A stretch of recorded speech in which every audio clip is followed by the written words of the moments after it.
परम मंगलमय, जीवाचं परम कल्याण करणारी, साधकाला भक्ती सुखामध्ये नाहू घालणारी,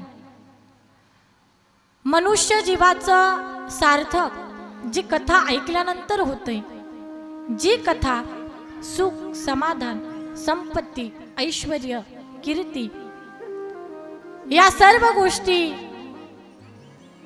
लीलया जीवाला प्रदान करते, ती कथा म्हणजे परम पवित्र श्रीमद भागवत कथा। आणि या भागवत कथेच्या पवित्र प्रांगणामध्ये सर्व श्रीकृष्ण भक्तांचं अंतःकरणपूर्वक स्वागत। काल आपण कथेचा आरंभ केला। नैमिषारण्यामध्ये 88,000 ऋषी कथा श्रवण करण्यासाठी बसले आणि अगदी सुरुवातीला सच्चिदानंद रूपाय विश्वोत्पत्त्यादि हेतवे तापत्रय विनाशाय श्रीकृष्णाय वयं नमः। सच्चिदानंद रूपाय विश्वोत्पत्त्यादि हेतवे तापत्रय विनाशाय श्रीकृष्णाय वयं नमः। भागवताच्या पहिल्या श्लोकाचा अर्थ काल मी तुम्हाला सांगितला आणि भागवताचा दुसरा श्लोक सांगत असताना भागवताच्या गुरूंची कथा मी तुम्हाला सांगितली। त्यामध्ये शुकदेवांचं चरित्र मी थोडक्यामध्ये सांगितलं आणि 88,000 ऋषींना कथा श्रवण करण्याची गोडी आहे। त्यांनी कथा श्रवण केली नैमिषारण्यामध्ये, पण तिथे तुम्ही जा ही प्रेरणा कुणी दिली तर ब्रह्मदेवांनी दिली। नैमिषे सुतमासीन मभीमात्या महामतिम कथामृत रसास्वाद कुशल शोनको ब्रवी। 88,000 ऋषींना कथा सांगण्यासाठी सुतांचं आगमन झालं आणि 88,000 ऋषींनी 2 हात जोडले, शुद्ध अंतःकरणानं पवित्र मनाने 2 हात जोडले आणि विनंती केली, महाराज आम्हाला अशी कथा सांगा की जी कथा ऐकून आमचं कल्याण होईल नवल नाही, पण जी चुकून परमार्थ करतात त्यांचं देखील कल्याण झालं पाहिजे, अशी कथा आम्हाला सांगा। आमचे मनातले शंकाचा जो अंधार आहे तो अंधार घालविण्यासाठी तुम्ही कोटी सूर्याप्रमाणे आहात। स्तुती केली, अज्ञान ध्वंस्त विध्वंस्त कोटी सूर्य समप्रभ सुताख्यायी कथासारम मम कर्ण रसायनम। आमचं अज्ञान घालविण्यासाठी तुम्ही कोटी सूर्याप्रमाणे आहात, विनंती केली, हात जोडले। याच्यातून आपल्याला एक शिकायचंय। पहा, आता शौनकादी महामुनी हे वयाने ज्येष्ठ आहेत आणि सुतजी वयाने लहान आहेत पण ज्ञानी आहेत।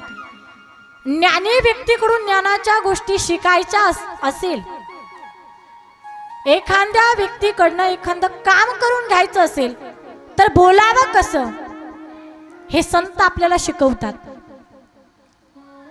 भागवत कथेच्या फक्त कथा नाही ऐकायच्यात आपल्याला, त्याच्यातून काहीतरी शिकायचंय आणि ज्या कुणाला या भागवतातून काही संदेश घेता येईल समजावं, त्याच वेळी त्याचं जीवन बदलून जाईल, त्याच्या जीवनामध्ये परिवर्तन होईल। आज लोकांना सगळं जमतं, फक्त बोलायचं जमत नाही, कळतच नाही। काही काहींचं तर आयुष्य जातं पण शेवटपर्यंत बोलायचं कळतच नाही। एखाद्याकडनं एखादं काम करून घ्यायचं असेल तर किती गोड बोलावं लागतं। आता शौनकादी महामुनींना म्हणता आलं असतं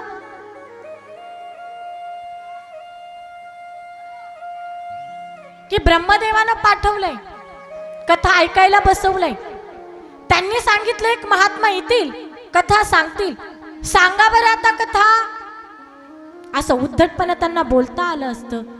पण नाही, विनंती केली, महाराज आमचे मनातले प्रश्न मिटवण्यासाठी तुम्ही कोटी सूर्याप्रमाणे आहात। एक एक शब्द किती मोलाचा आहे, तुम्ही कोटी सूर्याप्रमाणे आहात।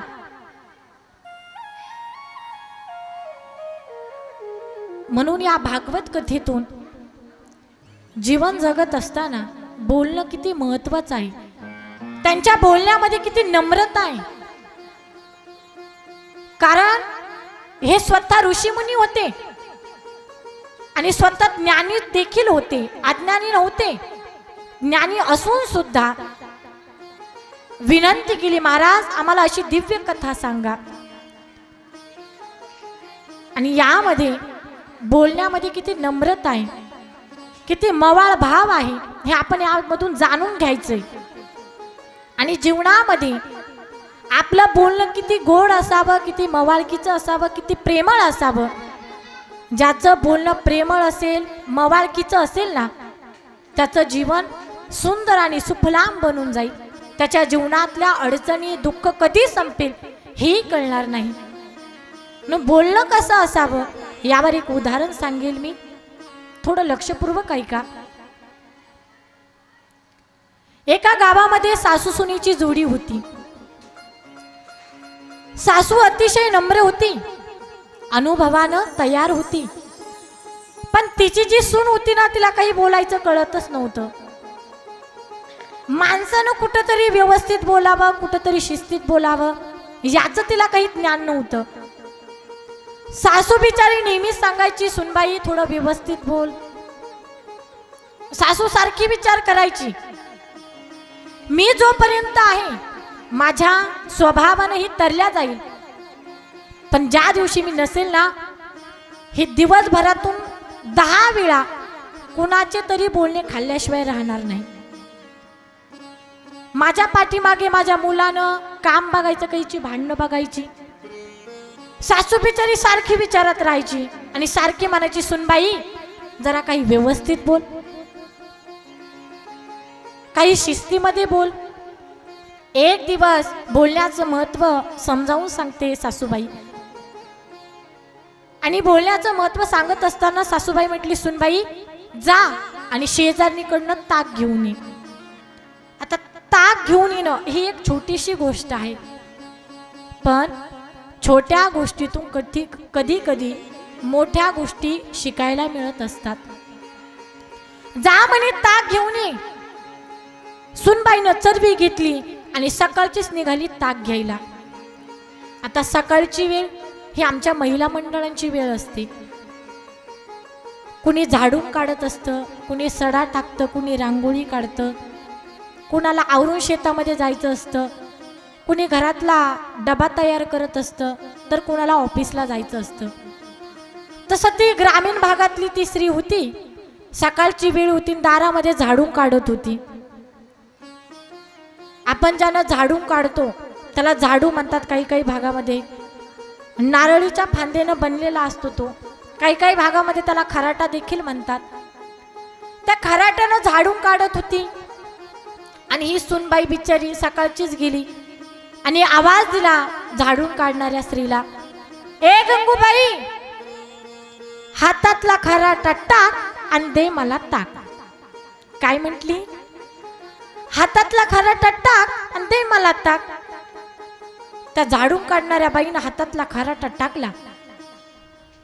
मला सांगा, असं उद्धटपणे बोलल्यानंतर कुणी आपल्याला ताक देईल का? नाही देणार। ती गंगूबाई होती म्हणून शांत होती। गंगा माहितीये ना आपल्याला, गंगा होती म्हणून शांत होती। शांताबाई असती तर भांडायला लागली असती, पण गंगूबाई असू द्या नाही तर शांताबाई असू द्या, राग येणारच ना। जशी गंगा पूर आल्यानंतर खवळते ना, मग गाभामध्ये पूर शिरतात, तसं त्या गंगूबाईला राग आला। तिनं हातातला खराटा टाकला, खांद्यावरचा पदर घेतला, कमरेला खोचला, कमरेवरती हात दिले आणि विचारलं, तू कुणाची सून आहे ग? म्हणे मी आमक्या आमक्याची सून आहे। अगं तुझी सासू तर खूप चांगली आहे, तुझ्या सासूसारखा स्वभाव अख्ख्या गावात कुणाचा नाही। एवढी चांगली सासू आहे, तू अशी कशी ग? तुला ताक मागायचंय, पण ताक मागायची सुद्धा तुला पद्धत नाही. कसं मागावं, काय मागावं ह्याचं तुला ज्ञान नाहीये. ती म्हटली माझ्याकडे ताक नाहीये, चल जा माघारी. सुनबाईनं रिकामी चरबी घेतली आणि सासूबाईकडे आली. सासूबाई, त्यांच्या घरी ताक नाहीये. सासूला कालच माहिती होतं की शेजारणीनं आपल्या डोळ्यासमोर 2 भांडे ताकाचे भरून ठेवलेत. सासूबाई म्हटली तू तिथं जाऊन काय म्हटलीस ग?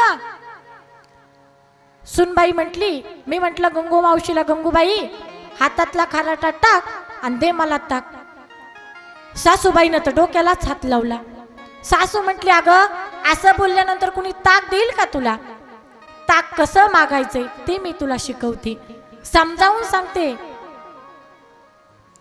सासूबाई समजावून सांगत असताना सांगते एखाद्याकडनं एखादं काम करून घ्यायचं असेल तर आपलं बोलणं किती प्रेमळ असावं. बरं ते बोलणं कामापुरतं असावं असं अजिबात नाही. जर आयुष्यामध्ये बोलणं जर प्रेमळ असेल, मवाळकीचं असेल तर त्या माणसाचं जीवन सुखी झाल्याशिवाय राहणार नाही. त्याच्या जीवनामध्ये अडचणी तर येणारच नाही. मग बोलावं कसं हे सासूबाई सुनबाईला समजावून सांगते. सुनबाई मी ताक मागायला जाते, तू एका कोपऱ्यातून बघ. सासूबाई निघाली ताक मागायला. सुनबाई म्हणते अहो सासूबाई चरबी तर घेऊन जा ना. सासूबाई म्हणतात मला चरबीची सुद्धा गरज नाही, जर तोंड गोड असेल ना तर ताक घेऊनच येणार मी. सासूबाई निघाली गंगू मावशीच्या घरी.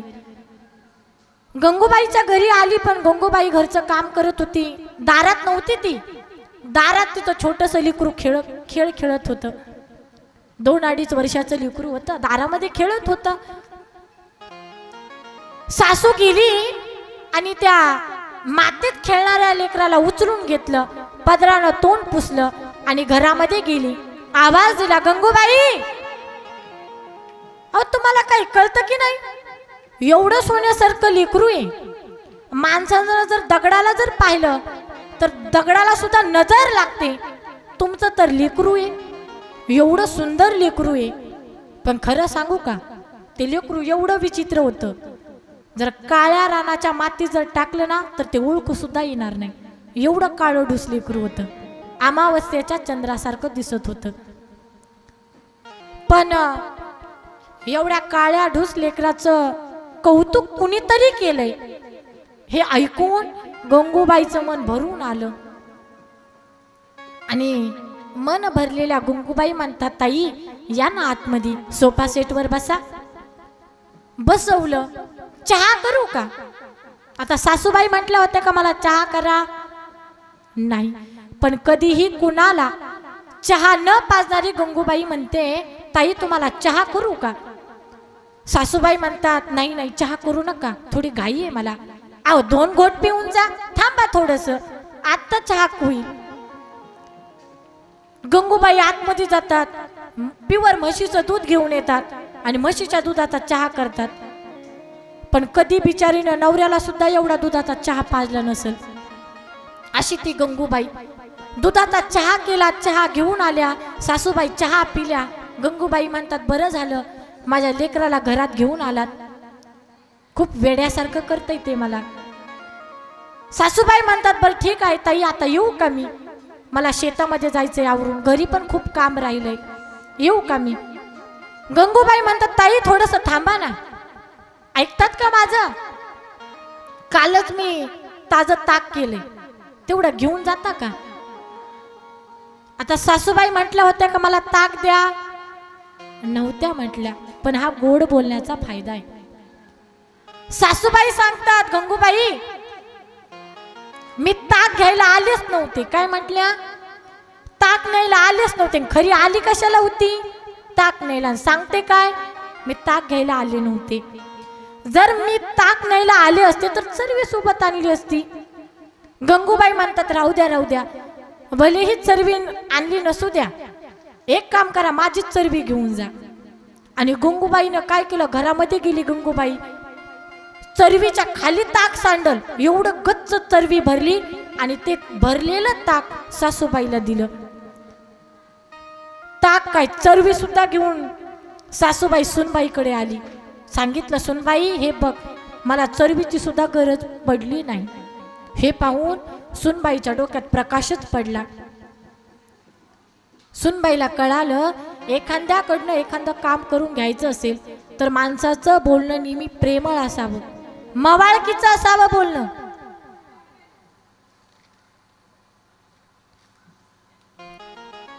म्हणून आपलं बोलणं जर साखरेप्रमाणे असेल तर आपल्या बोलण्यापुढे जग सुद्धा मूड आहे. म्हणून बोलणं आपलं नेहमी प्रेमळ असावं, मवाळकीचं असावं आणि गोड बोलणं असावं. या भागवत कथ्या नुसतं ऐकायच्या नाहीत, आपल्याला कथेमधून काही संदेश, काही गोष्टी सुद्धा शिकायच्यात. आपल्याला या कथेतून शिकायचंय आपल्याला की जीवन जगत असताना माणसाचं बोलणं कसं असलं पाहिजे, हे शिकायचंय आपल्याला. नाहीतर भरपूर कथा पाठ आहेत, कितीही कथा पाठ असू द्या, ऐकलेल्या असू द्या, जोपर्यंत त्या कथेतून आपल्याला काही शिकता येत नाही, काही बोध घेता येत नाही, तोपर्यंत कितीही कथा ऐका, काही उपयोग होणार नाही, जीवनामध्ये परिवर्तन होणार नाही. म्हणून माणसाचं नेहमी बोलणं प्रेमळ असावं, मवाळकीचं असावं. जीवनामध्ये आल्यानंतर माणसाला उन्नत व्हायचं असेल, प्रगत व्हायचं असेल, यशस्वी बनायचं असेल तर नेहमी डोक्यावर बर्फ ठेवा आणि जिभेवर बर्फी ठेवा. बोलणं कळतंय ना माझं? जीवन जगत असताना जीवनामध्ये यशस्वी व्हायचं असेल, उन्नत व्हायचं असेल, प्रगत व्हायचं असेल तर यशस्वीचा एक महामंत्र आहे. त्या मंत्राला एका पायावर उभा राहण्याची गरज नाही किंवा हातामध्ये माळ घेऊन जपायची गरज नाहीये. तो महामंत्र फार सोपा आणि सरळ आहे की डोक्यावर बर्फ आणि जिभेवर बर्फी.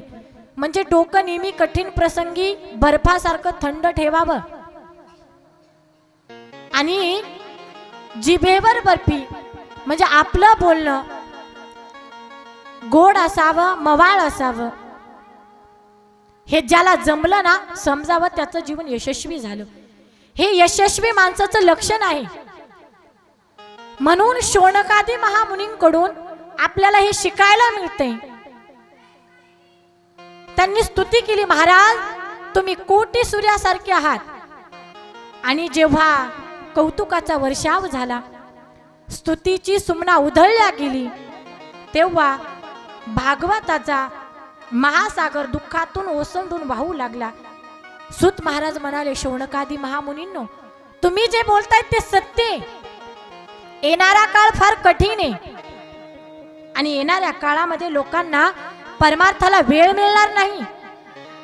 लोकांची अशी अवस्था होईल, सांस रुक जाएगी चलती चलती, शम्मा बुझ जाएगी जलती जलती, दम निकल जाएगा, दम निकल जाएगा रोशनी का, क्या भरोसा है जिंदगी का, क्या भरोसा है इस जिंदगी का, क्या भरोसा है इस जिंदगी का, क्या भरोसा है इस जिंदगी का, क्या भरोसा है इस जिंदगी का, क्या भरोसा है इस जिंदगी का, क्या भरोसा है इस जिंदगी का.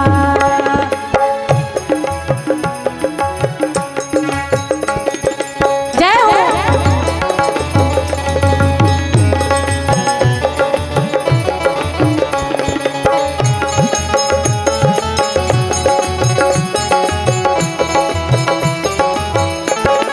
हरि बोल. जय हो.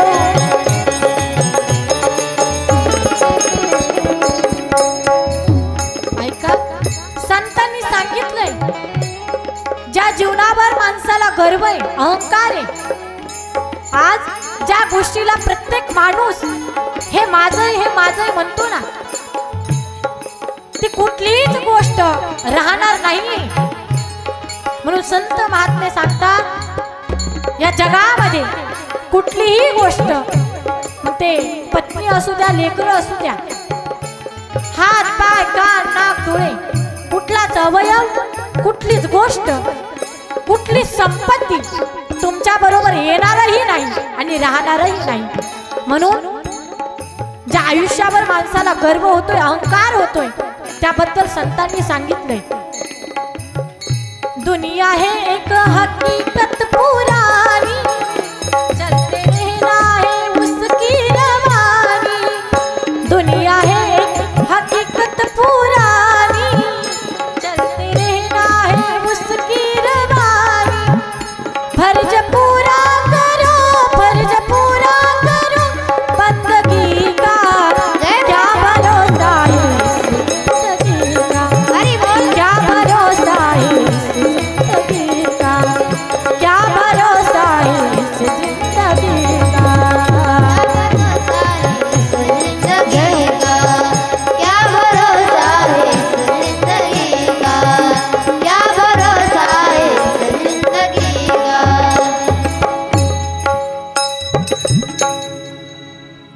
क्या भरोसा है इस जिंदगी का, साथ देती नहीं वो किसी का.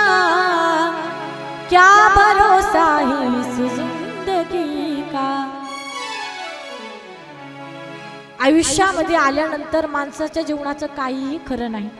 आज माणूस प्रत्येक गोष्ट हे माझंय, हे माझंय जे म्हणतो ना, ती गोष्ट त्याची खरी नसते.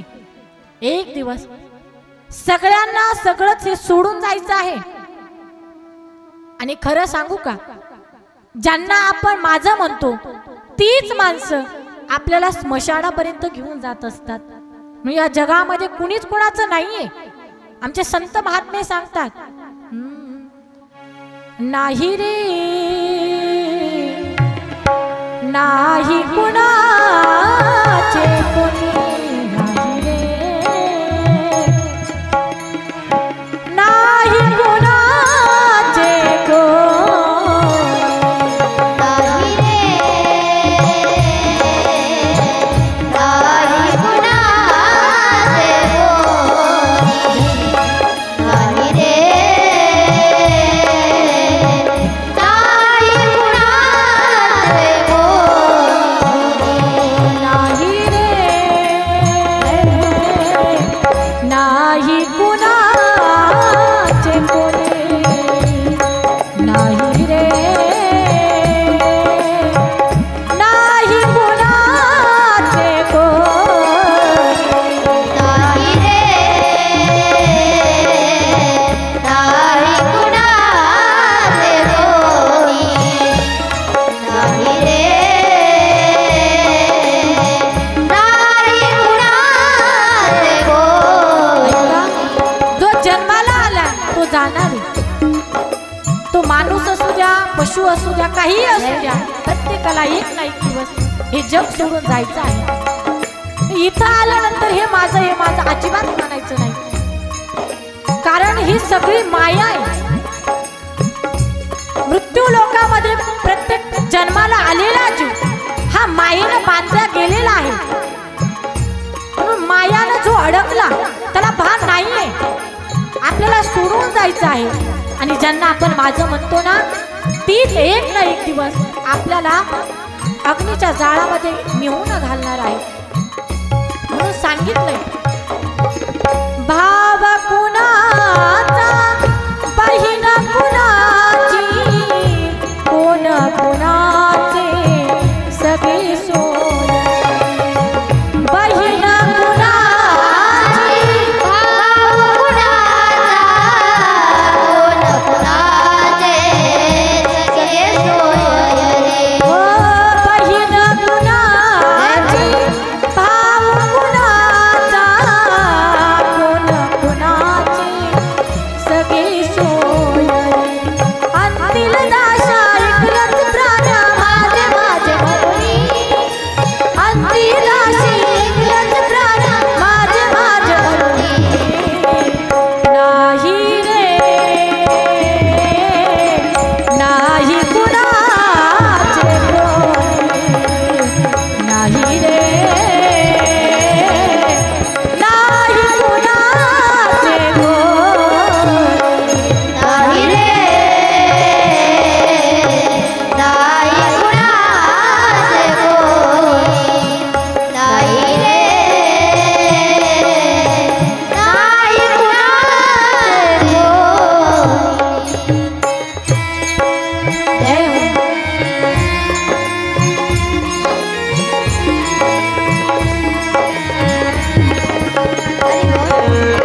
नाही रे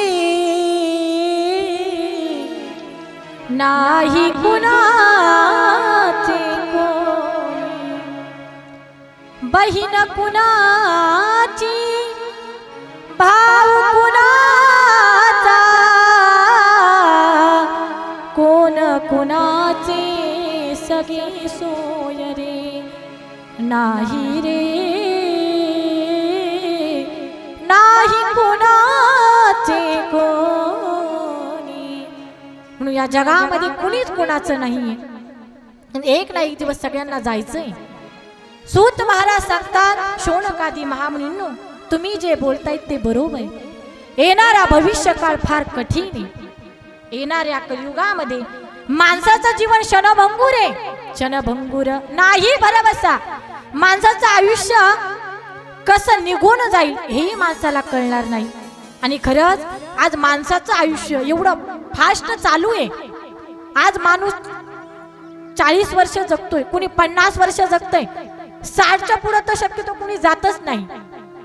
काकड्यामध्ये सुद्धा वर्णन केलंय, आयुष्य जात आहे पहा, आयुष्य जात आहे पहा, काळ जपत से महा, काळ जपत से महा, स्वहिताचा घोर बहा, स्वहिताचा घोर बहा, ध्यानी रहा श्री हरीचा, ध्यानी रहा श्री हरीचा.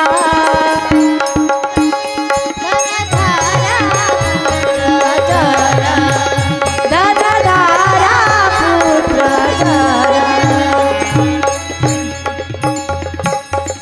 काकड्यामध्ये सुद्धा सांगितलंय, आयुष्य जात आहे पहा, काळ जपत से महा, स्वहिताचा घोर बहा, ध्यानी रहा श्री हरीचा, धनदारा पुत्र जन, धनदारा पुत्र जन.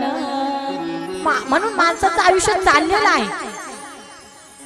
या लोकांचं कमी वेळामध्ये कल्याण झालं पाहिजे याच्यासाठी मी श्रीमद भागवत महापुराण, हे भागवत महापुराण आहे की जे भागवत महात्म्य मी काल तुम्हाला सांगत होती. भागवत महात्म्य सांगत असताना मी राजा परीक्षितीची कथा तुम्हाला सांगितली.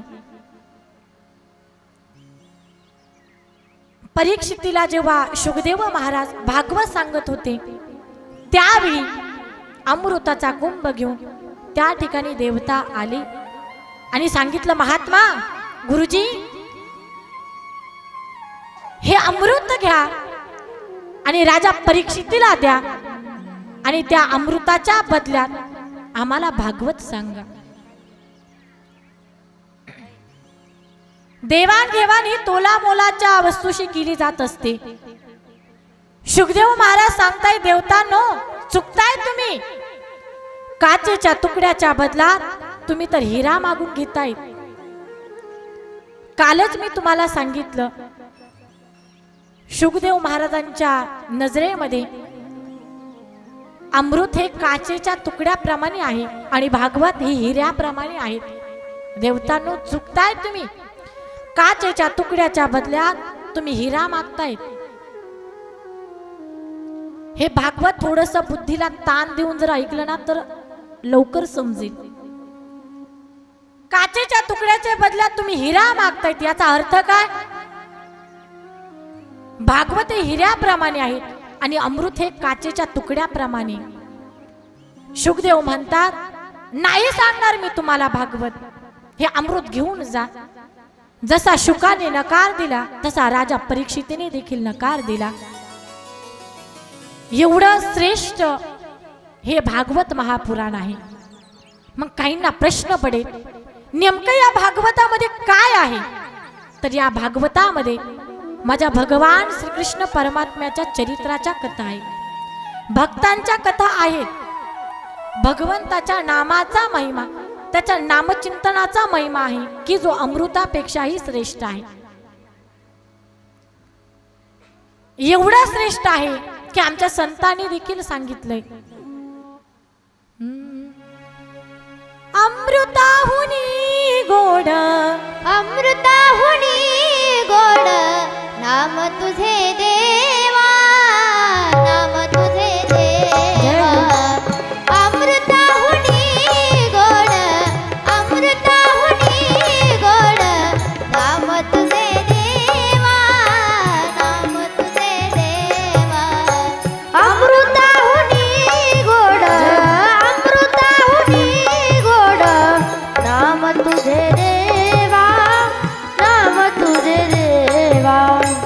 अमृताहुनी गोड, अमृताहुनी गोड नाम तुझे देवा, नाम तुझे देवा. मन माझे केशवा, मन माझे केशवा, बाबा नागे, बाबा नागे. अमृताहुनी गोड, अमृताहुनी गोड नाम तुझे देवा, नाम तुझे देवा. अमृताहुनी गोड, अमृताहुनी गोड नाम तुझे देवा, नाम तुझे देवा. अमृताहुनी गोड, अमृताहुनी गोड नाम तुझे देवा, नाम तुझे देवा.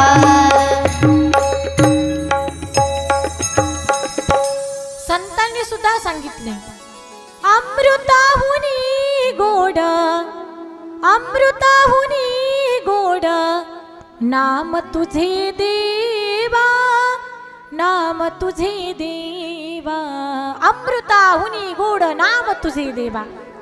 हे भागवत अमृत, त्याच्यामध्ये भगवंताच्या नामाचा महिमा भरलेला आहे. म्हणून दिव्य अशा भागवताचा स्वीकार केला आणि पवित्र अशा अमृताला नकार दिला. एवढं श्रेष्ठ पवित्र हे भागवत महापुराण आहे. शौनकादी महामुनींनो, हे सुंदर असं परम पवित्र भागवत फार पूर्वीच्या काळी, फार पूर्वी काळी सनकादिक महामुनींनी 7 दिवस नारदजींना सांगितलं. म्हणे 7 दिवस, 7 दिवस हे भागवत महापुराण नारदजींनी ऐकलं. मग नारदजींना का ऐकलं किंवा नारदजींना कथा ऐकण्याचा योग कसा प्राप्त झाला किंवा काय कारण ठरलं, ती कथा आम्हाला सांगा. तर त्यावेळी सूत महाराज कथा सांगायला लागले. कथा फार सुंदर आहे, थोडंसं लक्षपूर्वक ऐकायची आहे आपल्याला. एक वेळेस नारदजी तीर्थयात्रा करण्यासाठी निघाले. तीर्थयात्रा करत करत करत विशाल क्षेत्री बद्रीनाथ क्षेत्री पोहोचले. पण तिथे पोहोचण्याच्या अगोदर ऐका, नारदजी अनेक तीर्थावरती फिरत होते, अनेक तीर्थावरती गेले. नारदजी तीर्थावरती का गेले? हा, तर आपल्या साधू संतांनी माणसांसाठी एक पायंडा घातलेला आहे की संत तीर्थावर गेले ना तर संसारिक जीवानं देखील तीर्थावर गेलं पाहिजे. म्हणून संतांच्या जगण्यातला, त्यांच्या कृतीतला हा संदेश आपल्याला आपल्या अंतःकरणामध्ये, आपल्या बुद्धीमध्ये ठेवायचा आहे.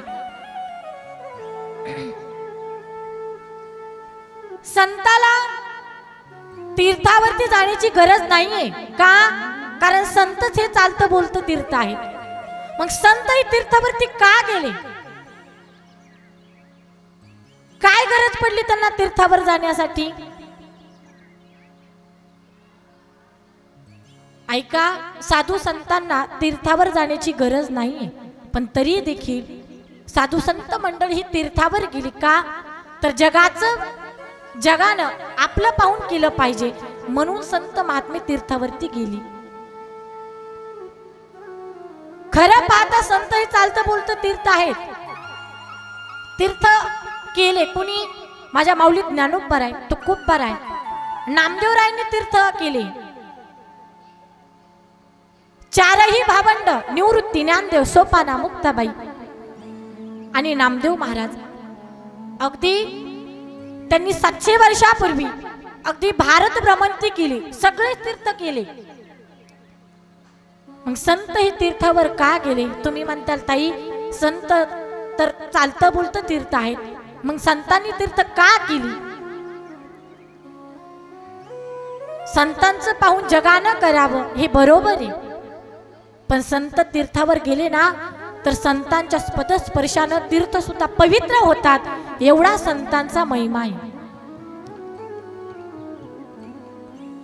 म्हणून तीर्थावर आपण देखील गेलं पाहिजे. कशासाठी? आपलं पाप शालन करण्यासाठी. कारण सुभाषितकार सांगतात, अन्य क्षेत्रे कृतम पापम पुण्यक्षेत्रे विनश्यते. जीवन जगत असताना सहजासहजी आपल्याकडनं घडून गेलेलं पाप, मग ते पाप धुवायचं कुठं? एकमेव ठिकाण, एकमेव जागा म्हणजे तीर्थक्षेत्र. म्हणून तर कधी कधी संत सुद्धा सांगतात,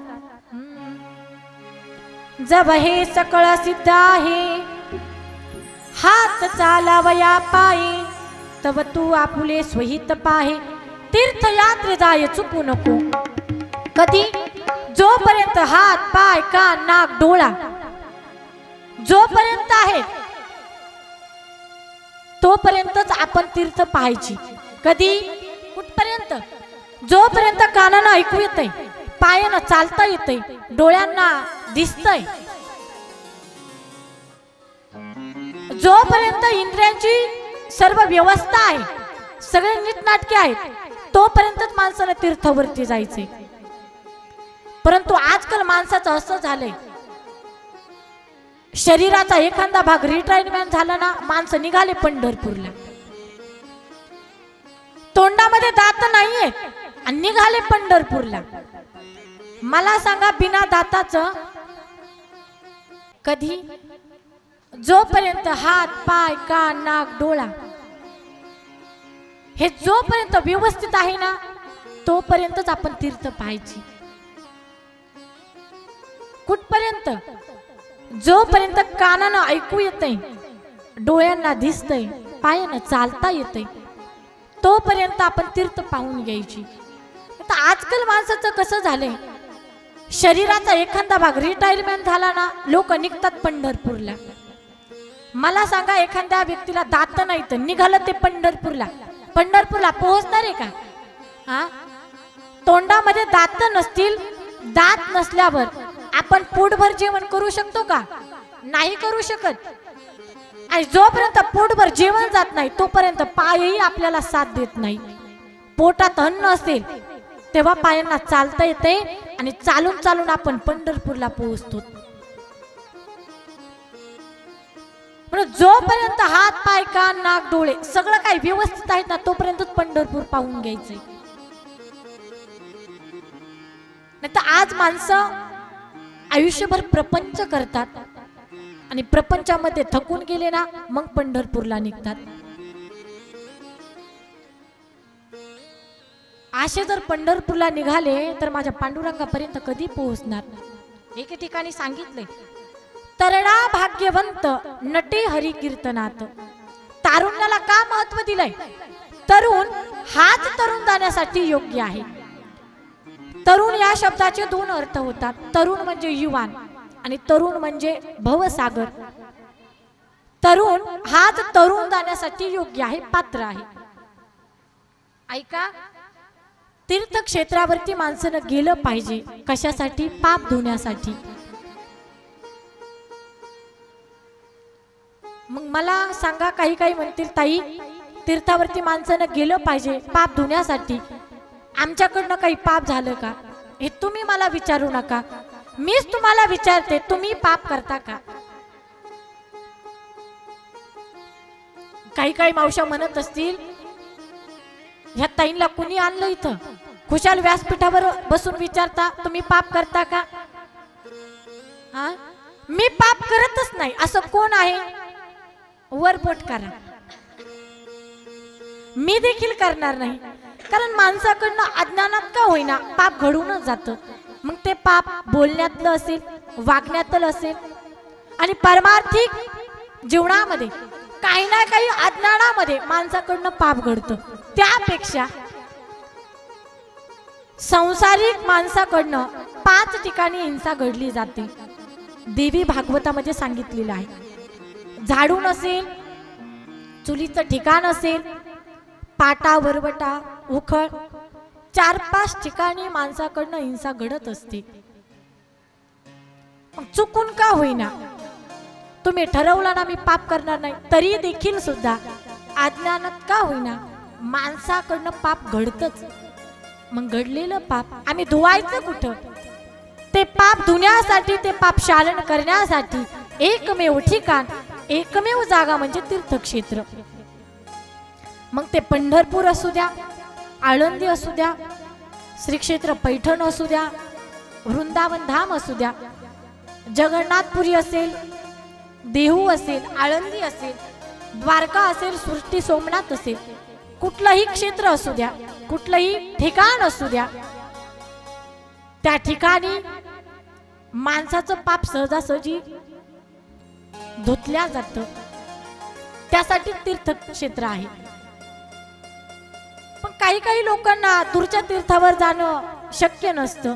यासाठी माणसं कुठंतरी आपण जवळ गेलं पाहिजे. याच्यासाठी महाराष्ट्रीय संतांनी एक सोपा मार्ग सांगितलेला आहे की अज्ञानात का होईना माणसाकडनं जर पाप घडलं ना, तर ते पाप धुण्यासाठी तुम्ही पंढरपूरला जा. तिथे माझा भगवान परमात्मा कमरेवरती हात देऊन उभा आहे, भक्ताच्या कल्याणासाठी तटस्थ उभा आहे. पाप झालं ना, आपण पंढरपूरला गेलं पाहिजे. संतांनी वर्णन केले.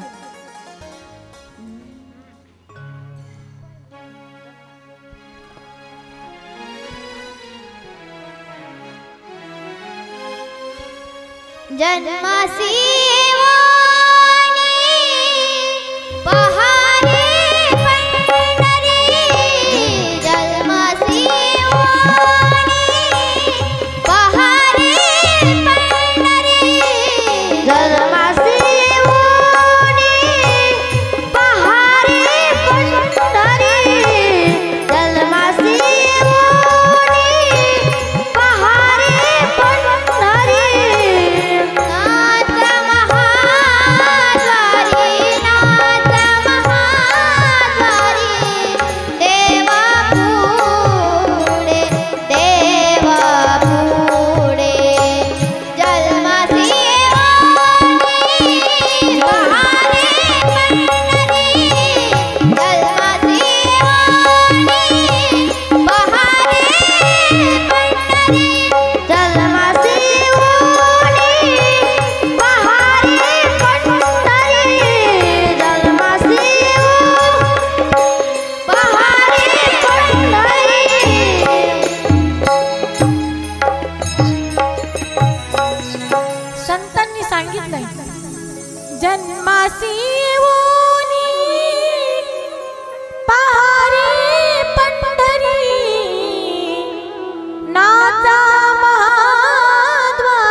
महाद्वारी.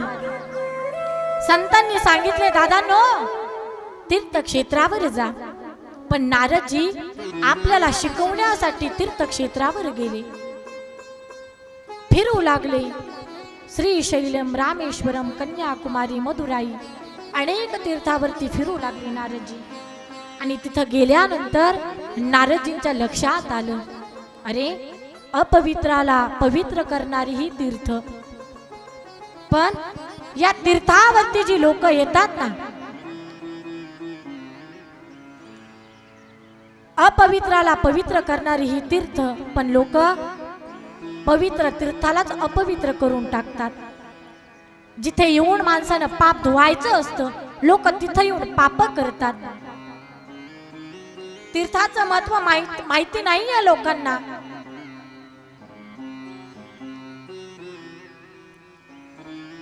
हे सर्व दृश्य नारदजीने पाहिलं. आणि पहा तुम्ही, जेवढ्या चोऱ्या गावाकडे होत नाहीत तेवढ्या तीर्थावर होतात, बरोबर की नाही? जेवढ्या चोऱ्या गावाकडे होत नाहीत तेवढ्या चोऱ्या तीर्थावर होतात. जेवढी लूट गावाकडे होत नाही तेवढी लूट तीर्थावरती होते. कारण तीर्थावर राहणाऱ्या व्यक्तीला त्या गोष्टीचं भान नाहीये की आपण इथं पाप धुण्यासाठी आलो. पाप धुवायच्या ऐवजी लोक तिथं जाऊन पाप करतात, पुण्य करत नाहीत. ते नारदजी विचार करतायत, येथील लोकांना या तीर्थाचं काय महत्व कळणार. लोकांनी इथं येऊन पुण्य करायचं तर लोक इथं येऊन पाप करतात, सत्य बोलायचं तर असत्य बोलतात. आणखीन काही तुम्हाला समजेल याच्यासाठी थोडं काही वाढून सांगते, लक्ष देऊन ऐका. आपण पंढरपूरला जातो की नाही? मग पंढरपूरला गेल्यानंतर आपण चंद्रभागेचं स्नान करतो, पुंडलिकेचं दर्शन घेऊन आपण राऊळाकडे वर जातो. आणि वर जात असताना मध्ये घाट आहे, तर त्या घाटामध्ये काही आंधळे पांगळे बहिरे मुके सर्व काही बसतात. आणि बसल्यानंतर ते खूप गोड गातात, खूप सुंदर गातात. ते काय म्हणतात ते?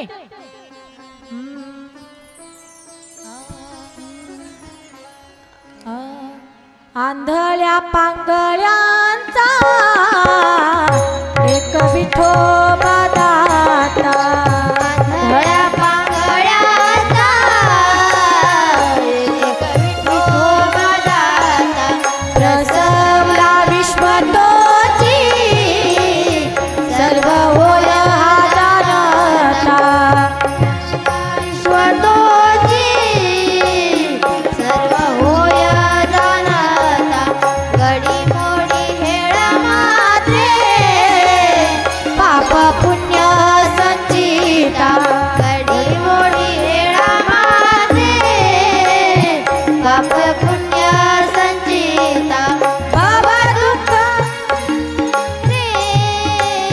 तुझं वाचोनी चिंता.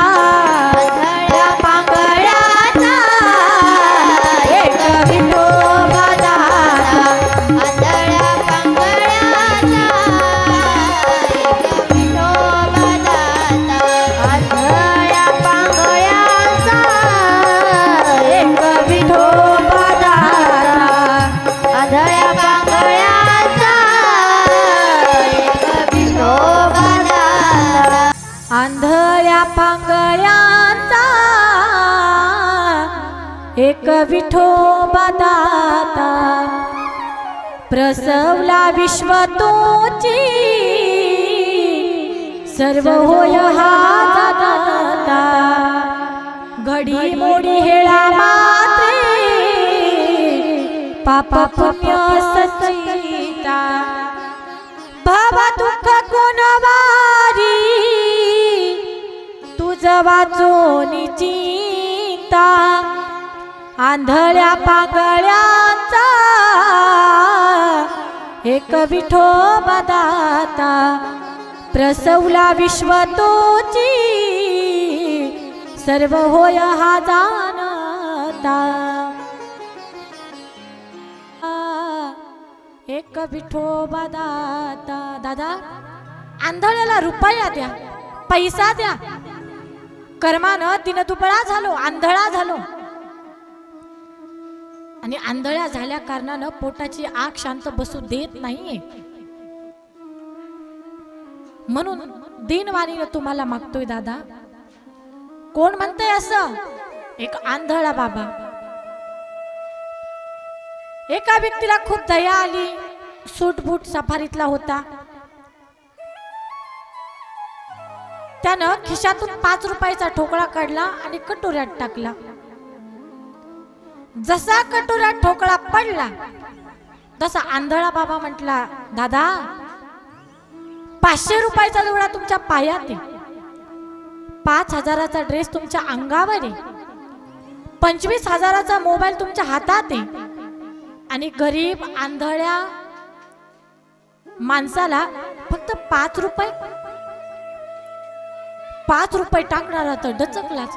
बाबा 500चा जोडा माझ्या पायात आहे, 5,000चा ड्रेस अंगावर आहे आणि 25,000चा मोबाईल हातात आहे, हे तुम्हाला दिसलं कसं?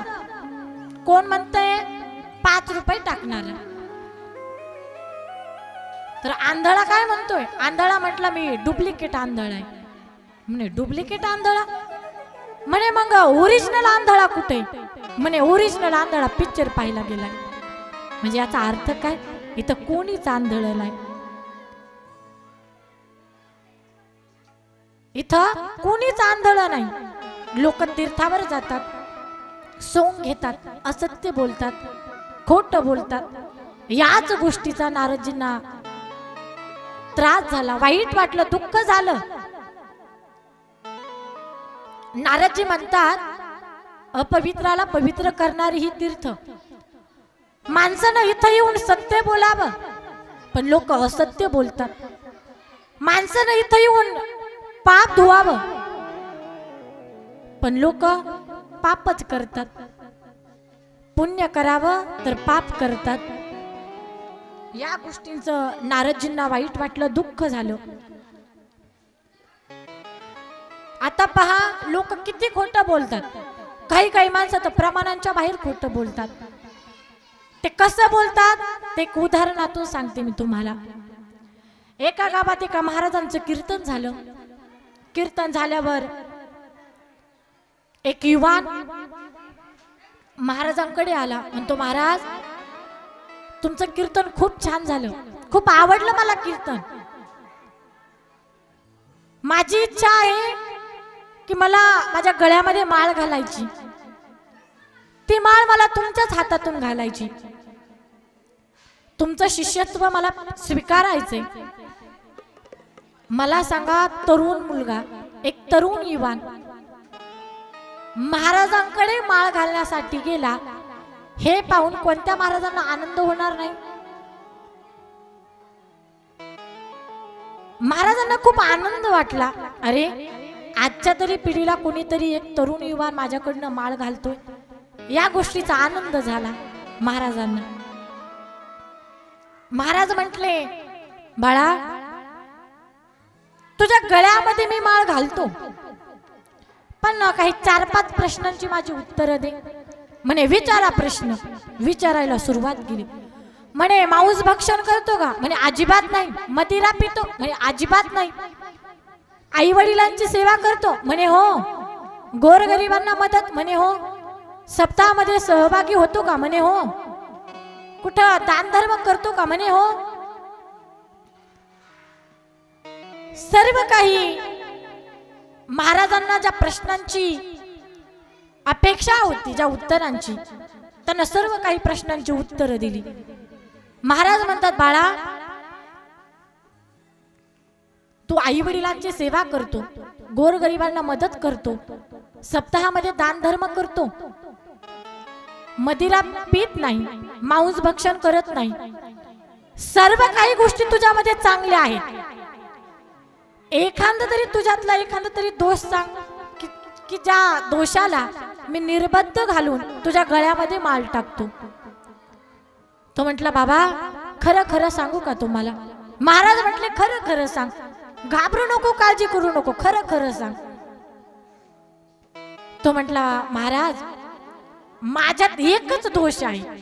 काय? मी कधीच कुणालाच काहीच खरं सांगत नाही.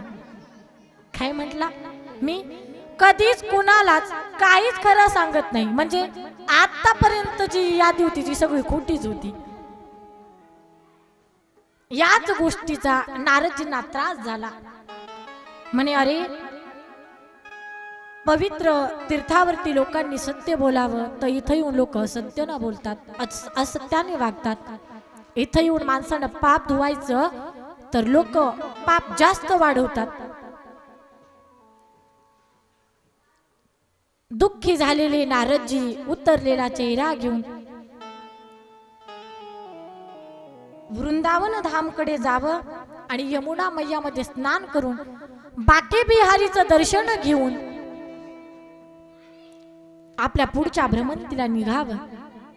म्हणून नारदजी वृंदावन उत्तर प्रदेशमध्ये आले. उत्तर प्रदेशमध्ये आले. यमुनेच्या काठावरून जात असताना नारदजींना एक स्त्री दिसली. पाहिलंय, ती स्त्री अतिशय देखणी होती, खूप सुंदर होती. काळे भोर लांब सडक तिचे केस होते. मखमली तिची अंगकांती होती. तेजस्वी तिची अंगकांती होती.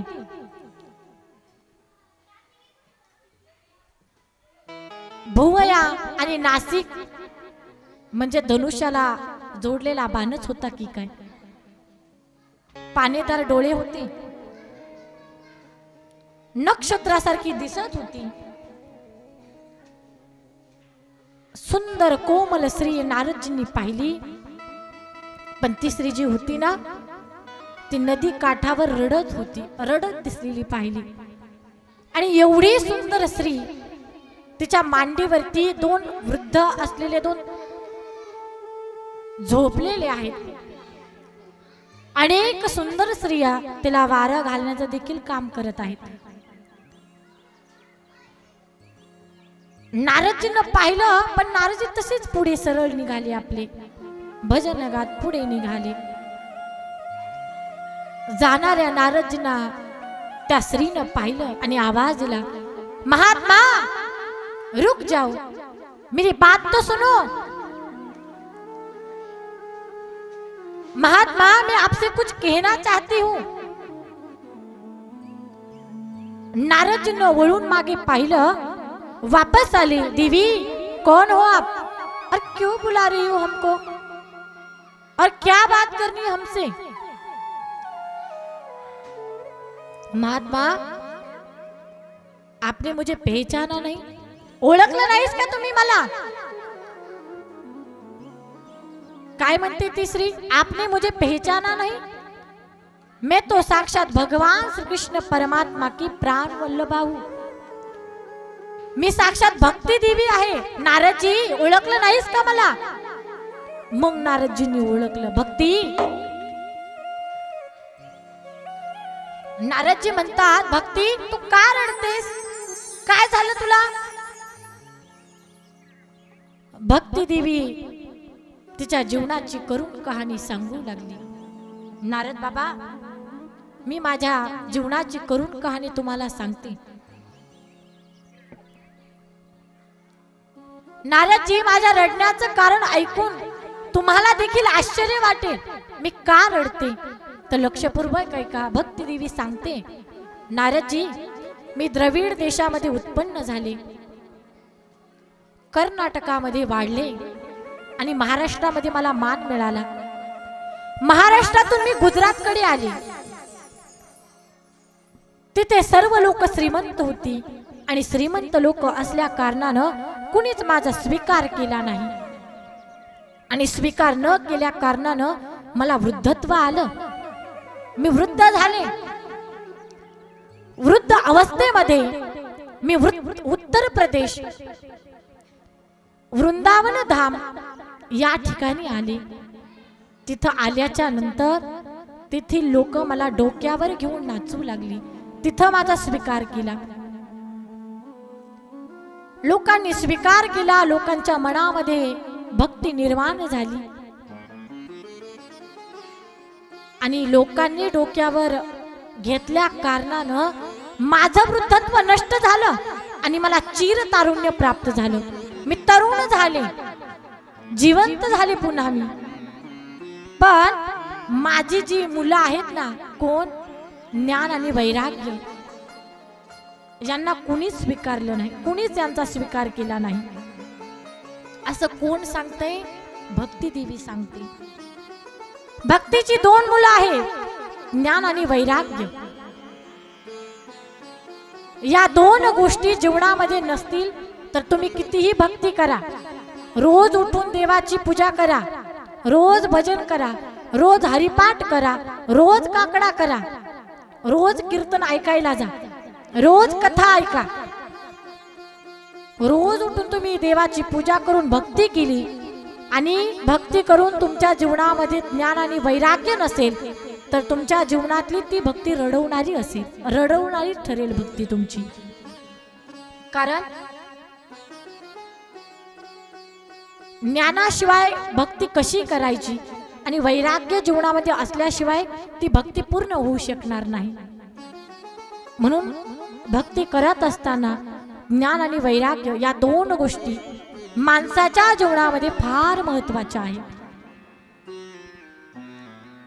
तर भक्ती सांगते, नारदजी माझी 2 मुलं ज्ञान आणि वैराग्य त्यांचा स्वीकार कुणी केला नाही, वृद्ध झालेत ते.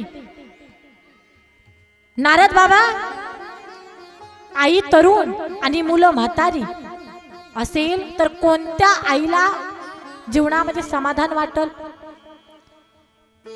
आजच्या अवस्थेलाच पहा, अवकाळी लेकराची जर केस पांढरी झाली ना तर आईच्या चेहऱ्यावरती प्रश्नाचे चिन्ह उभे राहतात.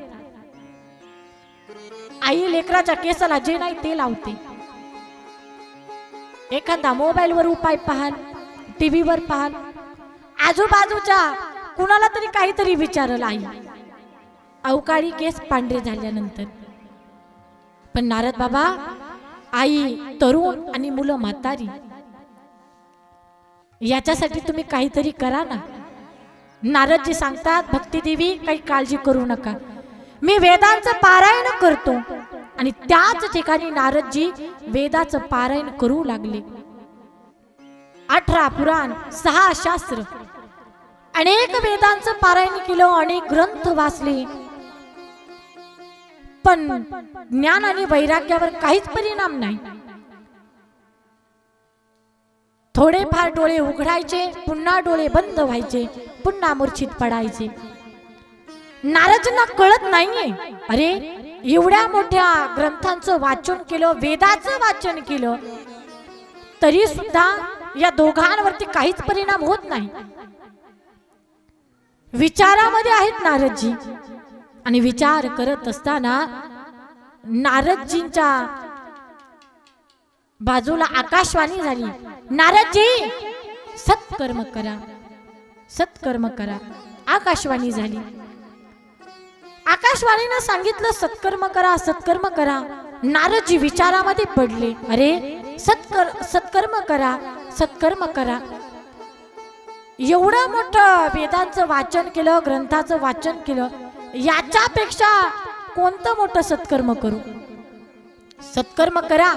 आणि सत्कर्म करण्यासाठी एक साधू तुमच्या मदतीला येतील, एक साधू सांगतील तुम्हाला. नारदजी म्हटले, माझ्यापेक्षा कोणता मोठा विद्वान आहे?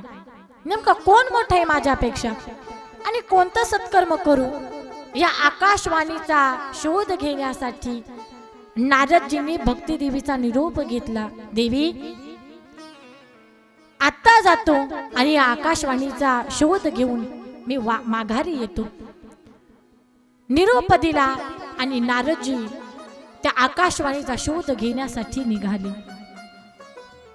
नारदजी निघाले, बऱ्याच ऋषी मुनींच्या आश्रमात आले आणि तिथं येऊन विचारू लागले, सांगू लागले, भक्ती देवीची 2 मुलं आहेत, ज्ञान आणि वैराग्य, ते मूर्छित अवस्थेमध्ये पडलेले आहेत. त्यांचं वृद्धत्व नष्ट करण्यासाठी मी खूप ग्रंथ वाचले, वेदांचं पारायण केलं. त्या ठिकाणी आकाशवाणी झाली आणि आकाशवाणीने सांगितलं, नारदजी सत्कर्म करा. तुम्ही सांगा मला, मी कोणतं सत्कर्म करू आणि कोणते साधू मला सांगतील? असं नारदजी त्या ऋषीमुनींना विचारू लागले. काही काही ऋषीमुनी म्हणू लागले, नारदजी तर रोज देवांच्या बैठकीत बसणारे, तुम्ही आमच्या गरिबांची चेष्टा करता का? आता पहा, तुम्ही MD डॉक्टरनं जर गावठी डॉक्टरला विचारलं सर्दी ताप खोकल्याचं औषध, तर गावठी डॉक्टर सुद्धा म्हणणार ना की गरिबाची चेष्टा करता का? तसं ते ऋषीमुनी बोलायला लागले, नारदजी रोज तुम्ही देवाच्या बैठकीत बसणारे, रोज देवाशी तुम्ही बोलता, रोज देवाशी तुम्ही चालता बसता, अगदी जेवण सुद्धा करता, संवाद देखील करतात. निमित्त आम्ही एवढी तपश्चर्या केली, सर्व काही केलं, अजून देव आमच्या स्वप्नात आला नाही. आणि देवाच्या बैठकीत बसणारे तुम्ही आम्हाला विचारतात की काय सत्कर्म करू, माहिती नाही आम्हाला. हात जोडले ऋषी मुनींनी. पुन्हा तिथून उतरलेला चेहरा घेऊन नारदजी इकडे तिकडे फिरू लागले. आणि फिरत फिरत विशाल क्षेत्री हरिद्वारला आले नारदजी. उतरलेला चेहरा घेऊन, नाही का काल मी सांगितलं तुम्हाला, घड्याळाचे सर्व काठी एका जागेवर आल्यानंतर घड्याळात किती वाजतात? 12. नारदजींचा चेहरा अगदी तसाच झाला, 12 वाजल्यासारखा. उतरलेला चेहरा घेऊन हरिद्वारला नारदजी आले. आणि तिथं आल्यानंतर बाजूलाच 4 भावंड होती. कोणती? सनत, सनातन, सननंदन आणि सनत कुमार. 4 भावंड बाजूला बसलेली होती. आणि त्यांनी जाणाऱ्या नारदजींना पाहिलं. म्हणे, हे महात्मा उतरलेला चेहरा घेऊन उदास होऊन कुठं निघाले? 4 भाऊ हसू लागली जोर जोरानं. नारदजी, तुमचा चेहरा सुकलेला काय? काय झालं तुम्हाला? तुम्ही तर साधू आहात आणि साधूचा चेहरा कधीही सुकलेल्या फुलासारखा नसावा, सतत उमलेल्या कमळाप्रमाणे असावा. तुम्ही तर साधू आहात आणि तुम्हाला एवढं कशाचं दुःख झालं? दुःख तर कोणाला असावं? ज्याच्या पाठीमागे पत्नी, लेकर आहे, भावकीचं भांडण आहे, अधून मधून मित्रांचे हल्ले आहेत, वडिलांचं बोलणं असेल, वाईट बोलणं असेल, आईची किरकिरी असेल. जे लोक प्रपंच करतात त्यांनी दुःखी राहावं. तुम्ही तर फक्त साधू आहात, देवाचे भक्त आहात आणि रात्रंदिवस तुम्ही भगवंताचं नामस्मरण करतात, नामचिंतन करतात. कदाचित एखाद्यावर संकट आलं तर त्याचं संकटाचं निरसन करणारे तुम्ही आहात. आणि आज खुशाल तुम्ही सुकलेल्या सूर्यफुलासारखा चेहरा घेऊन इकडे तिकडे फिरायला लागतात. काय झालं तुम्हाला?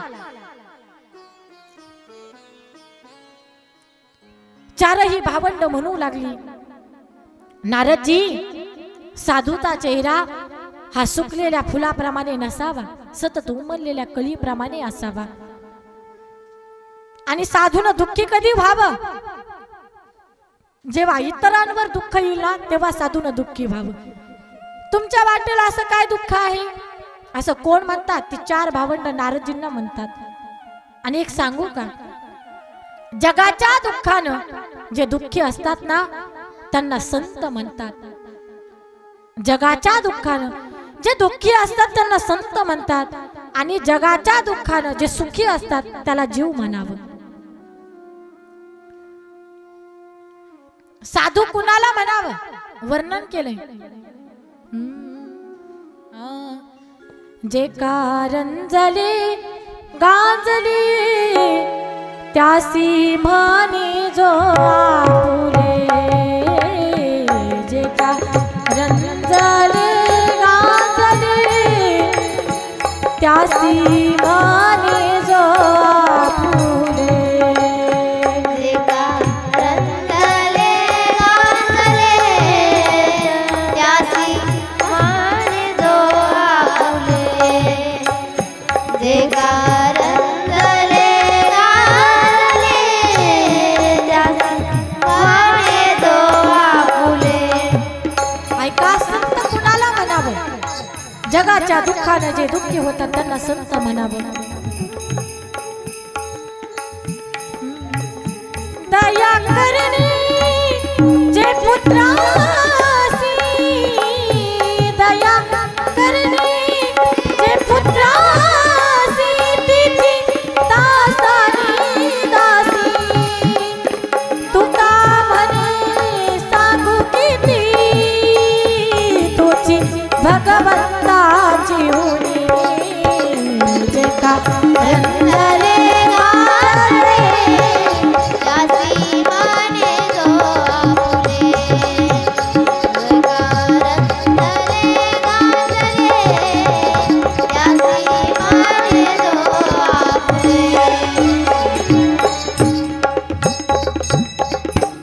जे कारंजले गाजली त्यासी म्हणे जो आपुले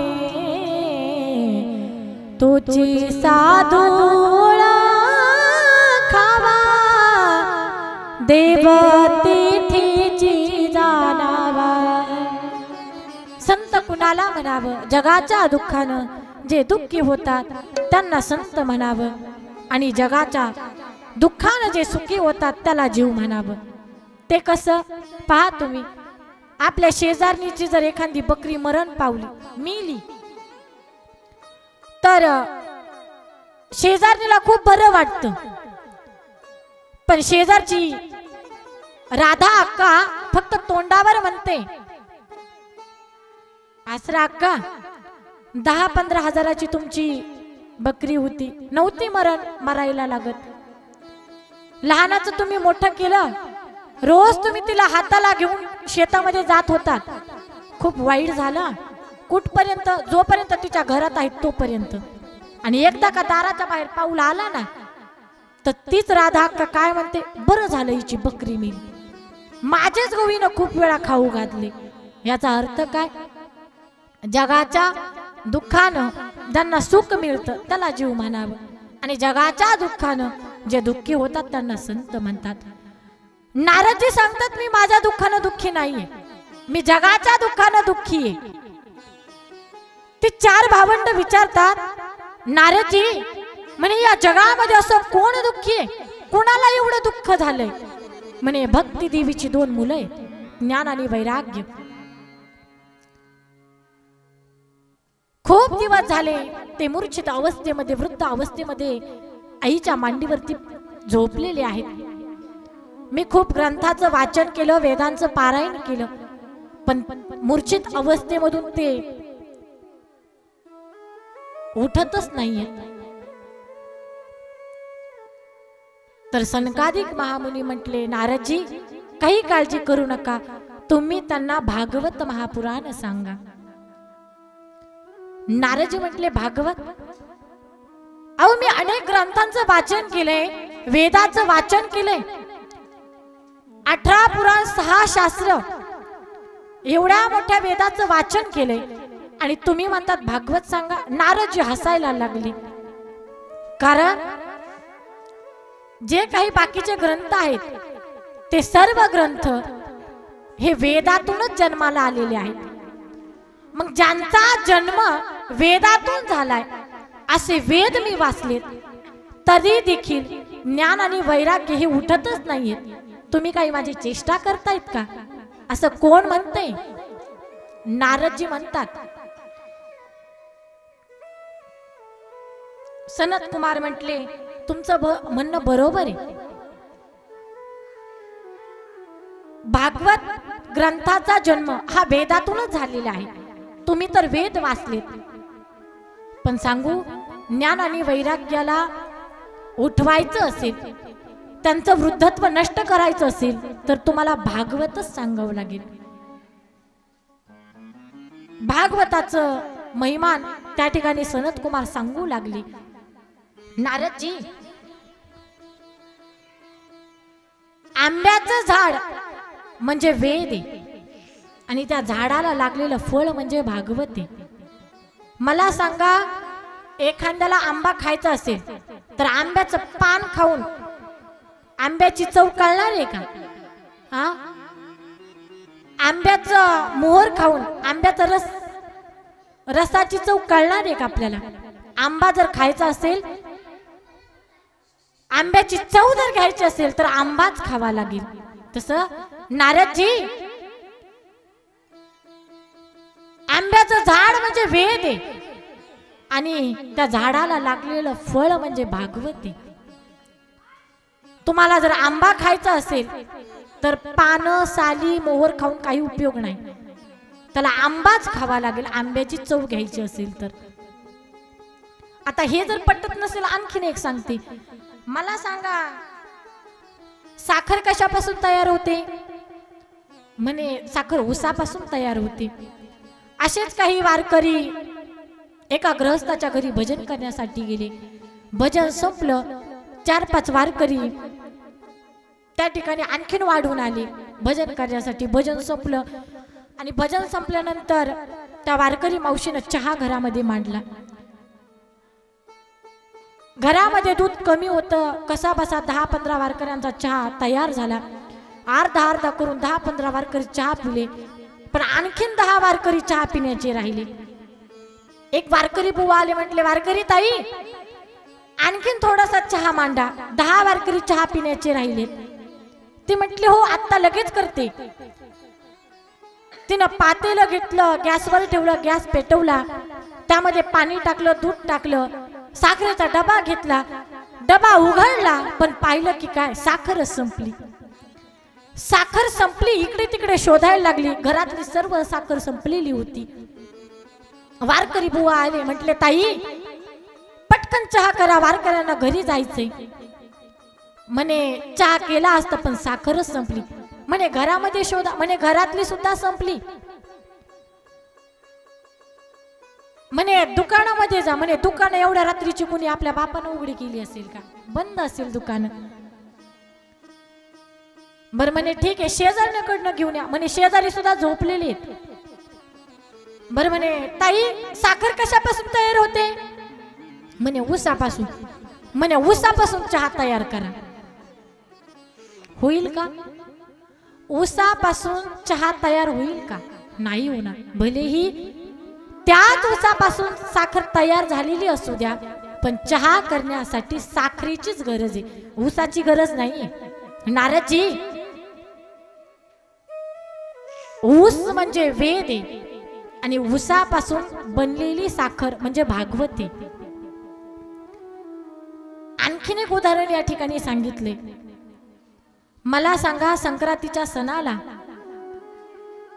किंवा धोंड्याचा महिना आला की शुद्ध तुपातल्या पुऱ्या हा वारकऱ्यांसाठी नाही किंवा कीर्तनकारांसाठी नाही, तर जावयासाठी तळल्या जातात, बरोबर की नाही? दुधापासून तूप तयार होतं आणि त्या तुपामध्ये कडक अशा जावयासाठी पुऱ्या तळल्या जातात, केल्या जातात. मग जावई बुवाला घरी बोलवा, शुद्ध तुपातल्या पुऱ्या त्यांना खायला द्या, जावयानं खाव्यात आणि सासूबाईनं कराव्यात. असं करता करता कणिकही संपली आणि पुऱ्याही संपल्या. घरातील मालक म्हटला पप्याची माय पटकन पुऱ्या कर. ती म्हटली अहो कणिकच तिंबली. म्हणे पटकन तिंबते. पटकन कणिक तिंबली, पुरी लाटली, पण पुरी तळायला तूपच संपलं. मालक म्हटले तूप संपलं तर दारड्यात कर. ती म्हटले दारड्यात जर पुऱ्या तळल्या तर जावायला ठसका लागण्याची शक्यता आहे, म्हणून दारड्यात नको पुऱ्या. तूप इकडे तिकडे पाहिलं पण तूप नाही. म्हणे तूप कशापासून तयार होते, म्हणे दुधापासून. म्हणे दुधात पुरी कर, होईल का? हा, शिकलेली बाई असू द्या नाहीतर बिन शिकलेली बाई असू द्या, तिने जर दुधात पुरी तळायला गेली ना तर दुधात पुरी तळणारच नाही. नारदजी दूध म्हणजे वेद आहे आणि दुधापासून तयार झालेलं जे तूप आहे ना ते तूप म्हणजे भागवत आहे. हे सर्व उदाहरण नारदजींना पटले. नारदजी म्हटले ठीक आहे, मला तुम्ही भागवत सांगा. 2 हात जोडले, सर्वजण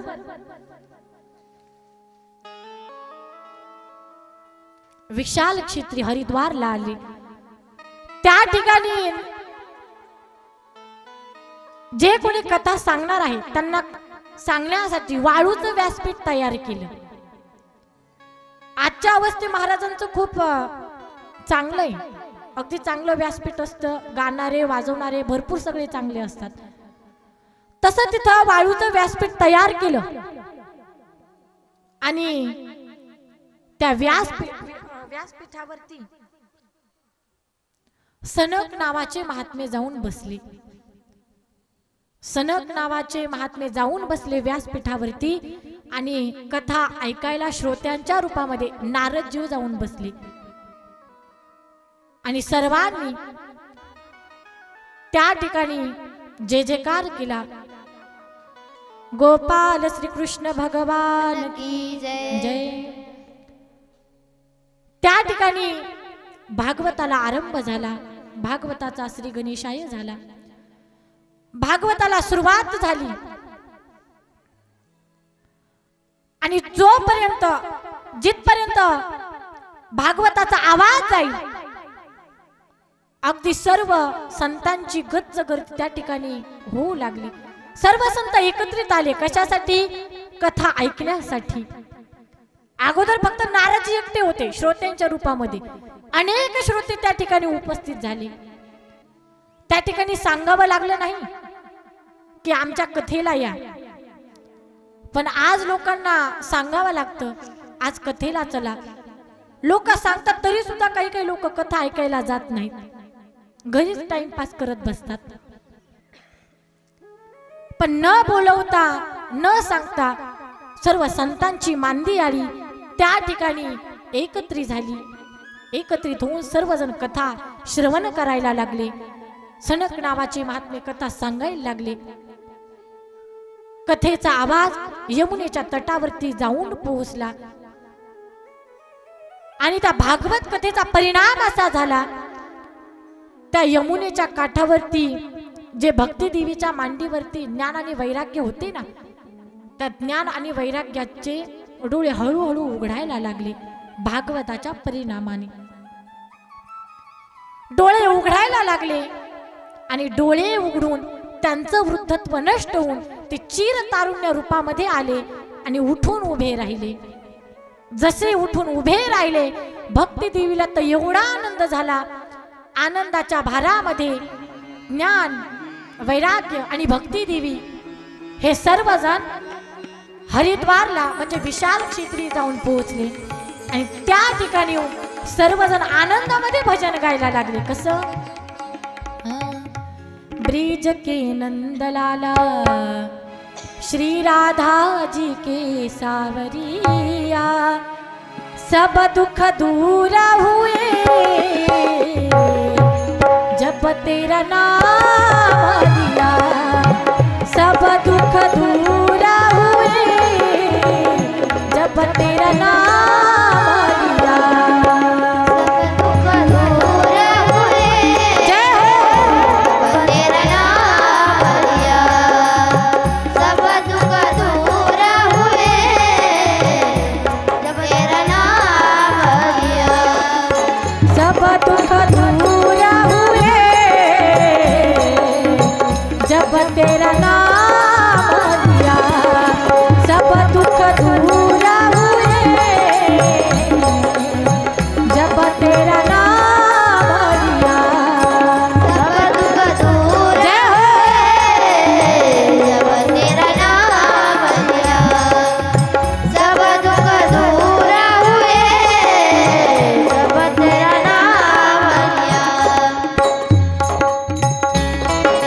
जय हो. हरि बोल. जय हो.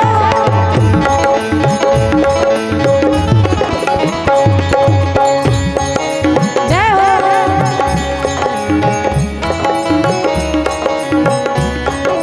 हरि बोल.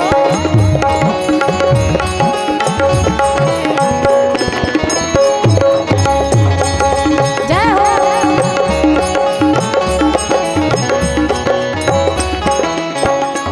सर्वजण त्या ठिकाणी भजन करू लागला. राधा कृष्ण राधा कृष्ण कृष्ण कृष्ण राधा राधा राधे श्याम श्यामा श्याम श्यामा राधे राधे. ओ राधे कृष्ण राधे कृष्ण. जय हो. राधे राधे राधे राधे श्याम श्याम श्याम राधे राधे. ओ राधे कृष्ण कृष्ण कृष्ण कृष्ण राधे राधे राधे श्याम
पवनसुत हनुमान राधाराणी सरकार की जय. या ठिकाणी ज्यांनी आम्हाला कथेला साथ दिली असे असणार